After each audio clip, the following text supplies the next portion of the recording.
My guest, David Sanger, is national security correspondent for the New York Times. He has been a member of 3 Pulitzer Prize-winning reporter teams. He's the author of 2 previous books, including Confront and Conceal, about the joint U.S.-Israeli cyber attack on Iran's nuclear program. And he's also the grandson of Elliot Sanger, who founded WQXR, the first FM station in New York City, and still the most listened to classical music station in America. In the country, so yeah. Thank you for that. His new book is The Perfect Weapon: War, Sabotage, and Fear in the Cyber Age. And he tells the story of how cyber weapons are changing just about everything about international relations, including espionage, commerce, and war. And you know that neat little thumb drive that you got for free at the trade show? He's also going to tell us why you might not want to put that in your laptop. I'm Andrew Walworth, and this is RealClear Cyber Today.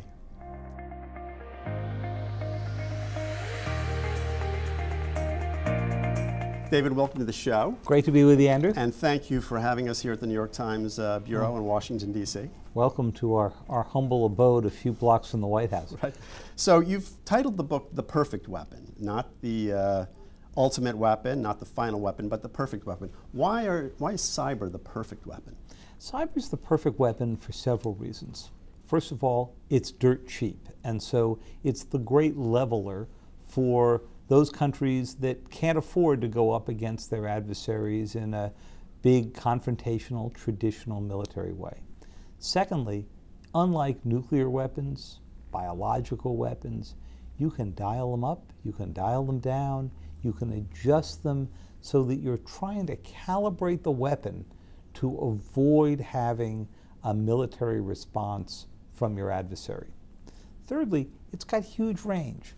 Think of the cyber attacks that we have been dealing with in just the past 4 or 5 years, sophisticated cyber attacks. There was, of course, the American and Israeli cyber attack on Iran's nuclear centrifuges, which was part of Confront and Conceal, which is a book really about Obama's foreign policy. But we have seen the election hack, a much more subtle use of cyber. We've seen the United States go after North Korea's missile control system in an effort to keep them from getting intercontinental missiles that could reach the United States.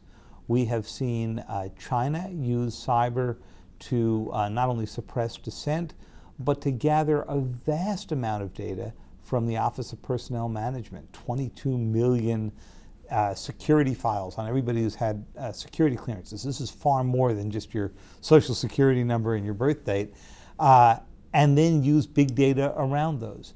You've seen the Iranians use it against banks, against a casino in Las Vegas that they wanted to melt down because they didn't like some things that its owner, Sheldon Adelson, had said. You've seen the North Koreans use cyber to go after Sony and melt down their computer systems, to go after the Central Bank of Bangladesh, among others, to go after all kinds of other targets in South Korea. So it's a very malleable weapon. So the military talks about sort of domains of warfare, land, sea, air, space, and now cyber is considered a domain as well.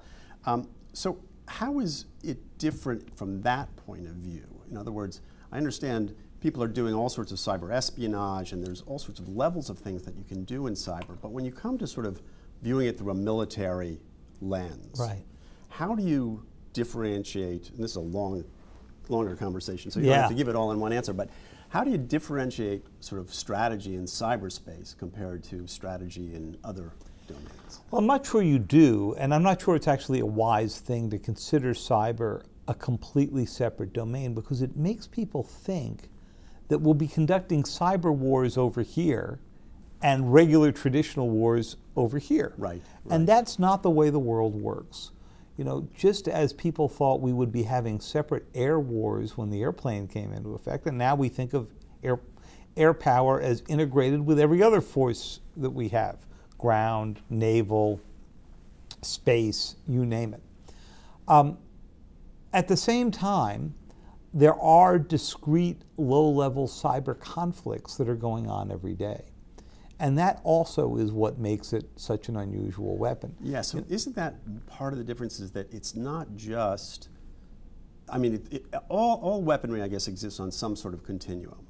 But cyber, we are in a cyber conflict every day. Right, not a cyber war, but a cyber conflict. Right. And so it's the ultimate short of war weapon. So if you are out to try to undercut your adversary, you're out to try to diminish confidence in their institutions, if you want to make them think their missiles won't launch or their centrifuges won't spin, if you're trying to shake them but not get into an open conflict. Or convince them that their election process might be compromised. That's right.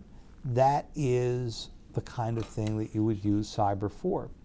And so there are certainly war scenarios for it, and the book goes into a classified one called Nitro Zeus, which was the American plan to basically unplug all of Iran if we got into a conflict with Iran, so that you could emerge from it without having fired a shot. And we won't know whether it would ever have been of use, and it was short-circuited by the 2015 nuclear agreement, the one that President Trump has since walked away from.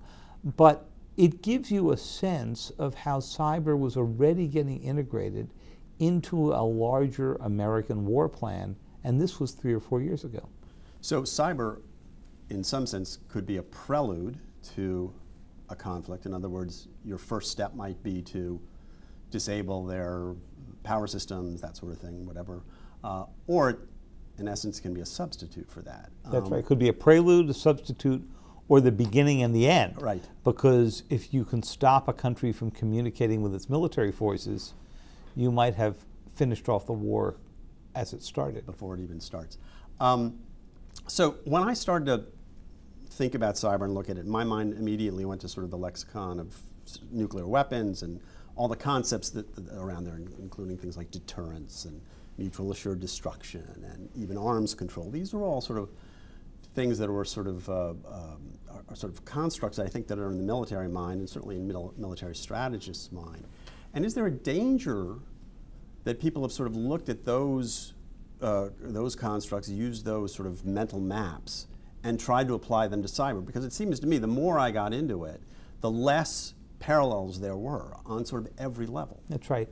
All the questions that come up in nuclear deterrence are the same as the questions that come up in cyber, and every one of the answers is different. And following the analogy too slavishly can really send you down some wrong rabbit holes. You know, I was trained by, among others, the great Ernie May, who was a professor at Harvard, who wrote a wonderful book called Thinking in Time about the uses and misuses of historical analogy. And as I was working on this book, one of the things I was trying to figure out was, where do the nuclear analogies apply and where don't they? So let me give you one where they apply, and then we can go into where they don't. The one where it applies is that this is a technology that is more than just another weapon. It is, because it is so cheap, because it is so available, because it is now spread to 30 or 40 countries, it is actually changing the balance of power in the world today. And people forget that when they are reading these headlines about stolen healthcare data or stolen OPM data or a steel mill that got wiped out. They're forgetting that, yeah, we're the collateral damage, but in a much broader strategic war that's going on at 30,000 feet above our heads. And then the question is, how does this actually change that balance of power? Well, in the nuclear world, it took us decades to figure that out. And Henry Kissinger didn't write Nuclear Weapons and Foreign Policy until 12 years after Hiroshima and Nagasaki. Right. And then there was another 15 or 20 years of debating how we wanted to use nuclear weapons. And in the 50s, we were talking about using it against the North Koreans, the Chinese, and the Korean War. By the 1980s, we had concluded we would only use a nuclear weapon as a matter of national survival. Complete 180-degree turn. In cyber, we're just beginning to have that debate. So nuclear is a useful tool to remind us that even in the most classified of weapons, you can still have a very public debate about how you want to use it. And we haven't even made that leap. Now, where's it misleading? It's misleading because the weapon is not just available to states. It's available to terror groups, criminal groups, teenagers. So the whole idea that you're going to sign arms control treaties, forget it. Not going to happen. You might get some norms of behavior. You're not going to get the kind of treaties that we saw in the nuclear age. There's also a great phrase which I had not heard before, but you used in your book, which I guess is in common parlance among people who in the know about cyber, but it's left of launch. Yep.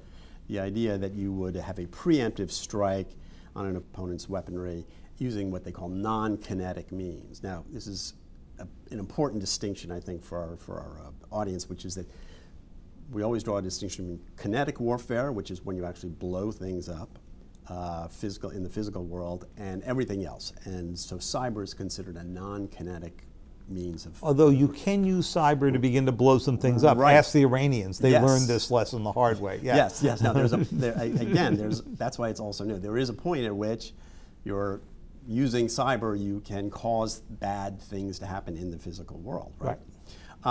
But so this left of launch idea, explain to us what that is Sure. and why that's important. If you think of the traditional missile defense, it's a missile gets launched, we try to intercept it, it may blow up, it may not, but after it's launched, you're dependent completely on your statistical chances of intercepting it in space. Left of launch is an effort to try to increase your chances by sabotaging the missile before it leaves the launch pad or in the first seconds after it does. And it can be everything from moving in bad parts into their supply chain so that they will fail, to moving in bad software, to getting inside the command and control system so that when it does launch, it gets a series of signals that makes it go awry, blows it up, and so forth. We started getting into it when Bill Broad and I noticed that the Musadon missile, which was an intermediate range missile that the North Koreans were firing with significant rapidity back in 2015, 2016, mostly in 2016, was having a failure rate of 88% for what was a fairly mature missile program. That's a very high failure rate for something that's sort of a well-understood missile. Lots of people blow stuff up, Right. including us, early in their programs. Right. But eventually they work out the kinks. So we looked at this and we said, there's got to be a better explanation. Now, we can't tell what percentage of those failed launches was due to the cyber element of this and what was due to bad parts and what was due to the North Koreans just making mistakes. But it's clear it had some effect. But these are preemptive strikes in Absolutely. military, or preventive strikes. Right. Slight distinction there, but I suppose if you made an argument, well, if it were something that as the missile were being moved into position and you knew they were going to use it, that's a preventive strike. But if it's really a change in doctrine, and it's not within international law in terms of no, it is well out of that because you are striking first. Now there is a doctrine of preemption. Right. If you believe you are, and it's important to point out that the U.S. has never said they wouldn't strike preemptively. That's right. We have not had. We don't have a no first strike policy, but this was against. Important. These were also against test flights. Mm-hmm. They weren't. It would be one thing if you thought they were loading up a nuclear weapon aimed at California, and then you would be on pretty firm international legal ground about taking it out before it launched. You probably also wouldn't trust that to a cyber strike. You probably would just go blow it up the old-fashioned way because your risk was so high.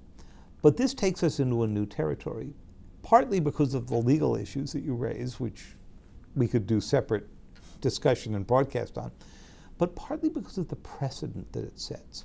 So we don't think the North Koreans can do a whole lot to our nuclear systems, but supposing we have established in the minds of the Russians and the Chinese that using cyber against another country's nuclear command and control is fair game. Now, they may have thought that anyway. Right. But you're certainly reinforcing it once you've done that program against the North Koreans. And there are a lot of vulnerabilities to our own systems. I mean, the main thing that saved our nuclear system so far is that the computing is so old in the command and control system that we're actually relatively safe. But as we modernize those systems, we're going to end up putting in software that's got significant vulnerabilities, because all new software has significant vulnerabilities. Right. So interesting question, do you want to go down this road knowing that one day it could be turned against you? And there's a strategic stability question here. If you're doubtful that when you press that big red button that the president says he has on his desk, just like Kim Jong-un, right, and nothing happens, would that make you more tempted to press it early so that you could use a backup system if nothing happened? Right. And so there's a question of whether or not it could make you a little bit trigger happy. So this sort of raises the question why I think the strategy, the fact that there isn't sort of a big debate about strategies is kind of important. I talked in another program in this series with Christian Lifflander from NATO. And Christian is a very interesting guy. He's a Estonian, and he is a graduate of West Point and has a master's from Georgetown. And we're sitting there, we're at the Hudson Institute, which of course was founded by Herman Kahn, great military or nuclear strategist. I had to go read all his books when I was an undergrad, thinking about the unthinkable, And I asked him, I said, where is that debate happening right now? Because there was a period in the U.S., as you pointed out at the beginning of this interview, when we had sort of this rich debate going on, and it took some time, I understand. But everything, the other thing is cyber sort of accelerates everything. I mean, I don't think we have 10 or 12 years to think about how this, I'm not even sure we have a year. Right. So why is this debate happening and we just don't hear about it, or is it not happening? And if it's not happening, why? Well, certainly the public debate isn't happening. There's, I go to a lot of academic conferences where it's debated. There's a lot of discussion of it within, behind the wall of classification in the U.S. military. But that's not necessarily where you want this debate to happen, because that means that the people doing the debating are the people who are invested in the successes of these systems. They've devoted their lives to developing these weapons. They want to make the broadest use of them. So why isn't this debate happening? The main reason is that cyber is one of the first weapons that was fully developed by the intelligence community. And you may have noticed the intelligence community is pretty secretive generally. And there is this sort of reflexive view that if you debate anything about cyber in public, you are revealing key capabilities to your adversaries. Right. Okay. Now, my answer to that is, if you go back to the cyber analogy, back to the nuclear analogy, we kept everything about how you build nuclear weapons, how you assemble the components, who's got launch authority, in a classified realm. And we had a very rich public debate, as you suggested, about when and where we want to go use these weapons. No one wants to have that in the intelligence community about cyber. Why not? Well, if you and I sat down to make a list of things that we thought might be off limits, if you did sort of a digital Geneva Convention, probably on the list would be election systems. Okay, let's take those off. Hospitals. And the electrical grid that feeds into the hospitals. And then the question is, does that mean you have to take off all electrical grids in total, right? Backup systems for it. Communication systems for emergency workers. And we could, with a beer or two, we could probably put together a list of 10 or 12 that we could come to agreement on. Now let's say you took that list and you brought it over to the NSA or the CIA or others. What would they say? Well, election systems. I can understand after what the Russians did, why I wouldn't undo this, but remember, we did stuff in Italy in the 40s, in Latin America in the 50s and 60s, we ran a coup in Iran. Do we really want to take that one off the table? Electrical grid. Yeah, I can understand why you don't want to hit hospitals, but if we're really going to make a country surrender before we have to make use of real force, there's no better way to get their attention than to turn out the lights and everything around it. Do we really want to take that off the table? So there would be a big debate that I suspect there are many in the U.S. government who would rather not have in public. David Sanger, my colleague and I, Carl Cannon, talked to Michael Hayden as part of the series a few weeks ago. Fascinating guy, former head of the CIA, someone who figures somewhat prominently in your book. That's right. And one of the things that he said is that his experience when he was in the Air Force was that we were doing cyber strategy, and the Russians were doing sort of communication strategy. Information warfare. Information warfare. Tell me about that. Is that true? Absolutely. And why is that important? Mike's got it absolutely right. So information warfare precedes the invention of the internet, computer, so forth, okay? Goes and back by the to way, ancient Greece. I should say, and I said this to Michael Hayden and he kind of shot me down, but we're pretty good at information warfare. That's part of what, when we think of... We once were. Well, yes, but when we think of the war of ideas or hearts and minds, we generally have a feeling that our ideas are universal in appeal and that our openness is a positive But I'm not thing. sure I would call that information warfare. That is sort of, the appeal, the soft power of your, to use Joe Nye's phrase, of the appeal of your society, and we've counted on that. But back in, say, Stalin's days, they would buy off reporters at farm newspapers in the middle of the country and post these false stories and hope that word spread that way.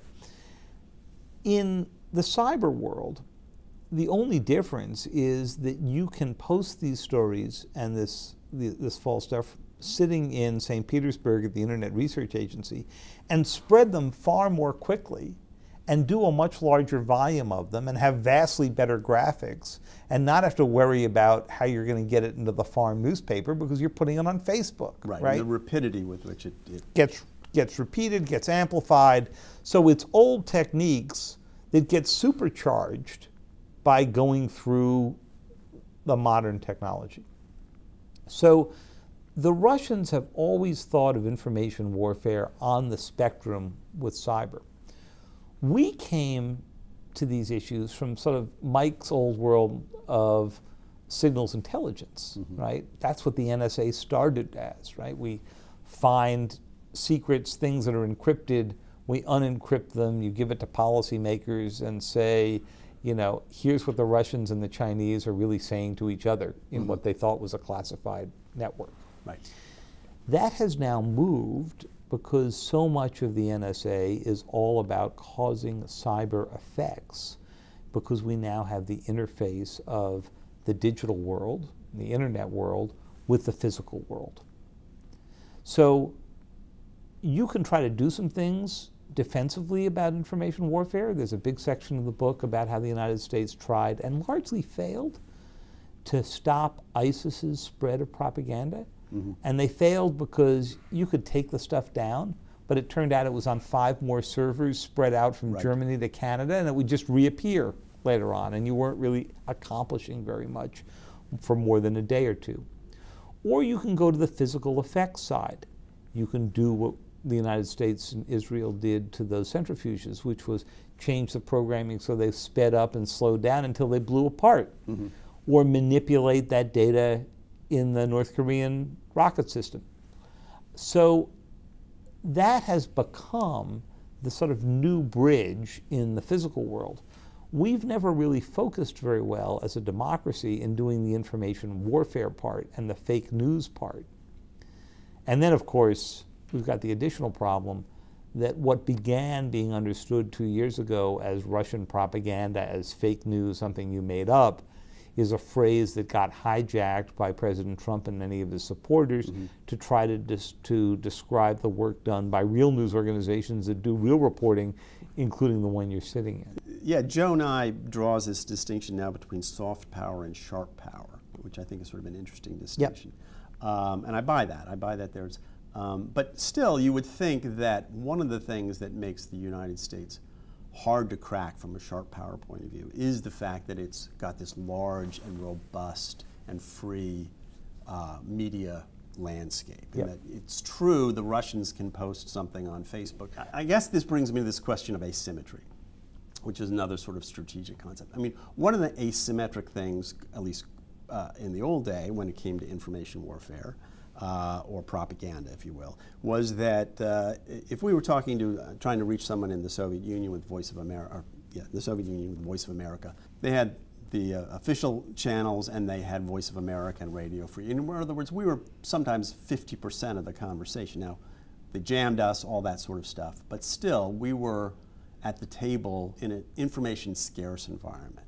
We live now in an information-rich environment. Should we really be that worried, I guess, that the Russians are posting a few Facebook things, and they're almost, some of them are laughable almost. I mean, people think they're very effective, but like 99% of the stuff that comes across my Facebook feed or my Twitter feed, it's noise. That's right.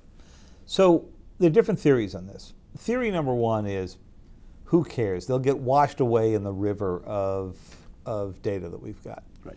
And that's the theory under which the Russians may not have had much effect on the 2016 election. I've heard Jim Clapper, the former director of national intelligence, make the argument recently he thinks it actually did make a big difference in the election. Yes, it's incredible. I have not seen the evidence of that, and it's not supported by the intelligence that at least the DNI's office made public when he was still there. Now, maybe his view has changed. Theory number two is we can't have foreigners inside our election system, and that's the theory under which it could make a difference. You'll never be able to measure the degree to which it has. But if there's that risk, and since we wouldn't allow foreigners to go take out political ads that you ran on TV, why should you allow them to do this on the internet? And my view of this is this was why we actually needed a sort of 9/11-like committee after the 2016 election, a commission that looked at the big lessons learned from the 2016 hacks. And not just the DNC hack, but the point I make in the book is that the Russians were inside the White House, the State Department, the Joint Chiefs of Staff, and in each of those cases, while the US government fought to get them out, it never made public that it was the Russians. Mm-hmm. Right. So Putin never paid a price. Right. Right? And I think that was quite critical, because if you're not going to pay a price for going into even the unclassified part of the White House thing, why would you think you'd pay a price for going into the DNC, which is basically run by a bunch of college kids, right? Right. Or staffed by them. So the theory number two is ban the foreigners. The problem with theory number two is it contributes to the balkanization of the internet that we're already seeing happen. So the Chinese have built a sort of China-only internet. You don't see Google on it. They've got Baidu. You don't see Facebook on it. They've got their own equivalent of Facebook, so that it lends itself to central control. You're seeing the Russians do pretty much the same thing. So the big question that's coming out of this is this world that we envisioned in which the internet was going to be the great unifier, which we were going to spread the ideas of democracy that you said before we were pretty effective at, is it actually going to go the other way? That people have figured out how to so manipulate the internet that you can wall off your population. So I did promise that we would tell our viewers about thumb drives, which Sure. Just tell us that story. That's a fascinating story of how thumb drives, Sure. little low budget things you stick in the side of your Yeah, you do computer. get them free at Right. conferences, right. If you get one free at a conference, wait till you get home and put it behind the right rear tire of your car and go over and crush it, okay? So early in the book is a description of what happened when the Pentagon first discovered that there were Russians inside one of their classified networks, the CIPRNet, which is later actually what the WikiLeaks documents all came through. They came through CIPRNet in a separate hack. And this was 2008, was the fall. Barack Obama was on his way to the presidency. And the NSA and the Defense Department discover that the Russians are deep inside these systems, and they try to figure out how.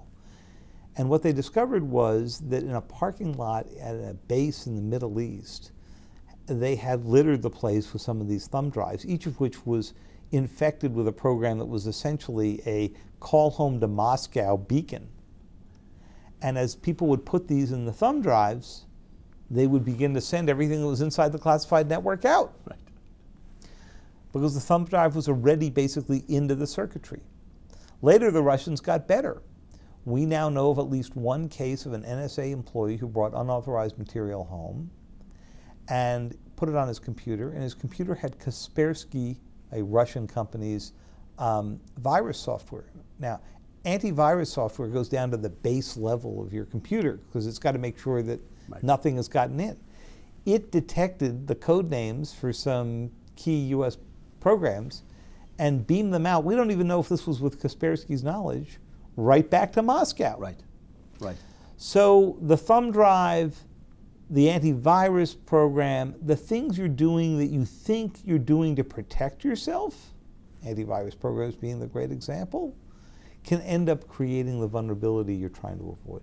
And is it true that the Pentagon ended up putting super glue in the USB ports of those computers to keep you from putting them in? I discovered this from really high-level sources. You know, in the course of like making my way through military bases, just doing the ordinary reporting we do here at the New York Times, I would keep running across people whose computers were super glued across the thumb drive, and I kept saying, "Why is that?" They say, "Oh, they made us do that after the big hack in '08." Incredible. Yeah. You know, you end the book on a surprisingly optimistic note. I just want to read this back to you. You say, the good news is that because we created the technology, we have a chance of controlling it. If we concentrate on how to manage the risks, it has worked in other realms. It can work in cyberspace as well. Do you really believe that? I do believe you can manage the risk. I don't believe you can eliminate the risk. Okay. Look, we all drive cars, even though we know that tens of thousands of people get killed in car accidents every year. Now, we have two choices under that. We can try to make cars safer, or we can give up driving entirely. There's not much discussion about giving up driving entirely. There is a lot of discussion about whether autonomous vehicles are likely to be safer. You know, there are a lot of regulations that now require you to have seat belts and airbags and special crash bumpers, and now, starting next year, backup cameras, okay?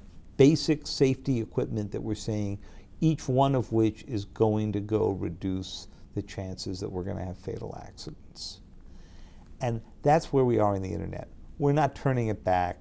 We're not stripping people of their iPhones and saying, sorry, you're not going to be able to go check your mail every 20 seconds. It's not going to happen. So the only question is, can you make your network safer? 85% of that is people doing the things that people do to make their own personal information safer. Two-factor authentication when that code is sent back to your iPhone or onto some authentication thing. Something that assures the world is really you who's in the midst of this. That's one way to go about it. The second way to go about this, which is a lot more complicated, is how the government itself then goes to protect you against that top 15% of threats that you'll never protect yourself against. And that's part of this debate we haven't had. When are we willing to let the government step in and intervene? If they are willing to intervene, are we willing to have them go do preemptive action, as we were discussing before, in foreign networks? What happens when that preemption starts a war?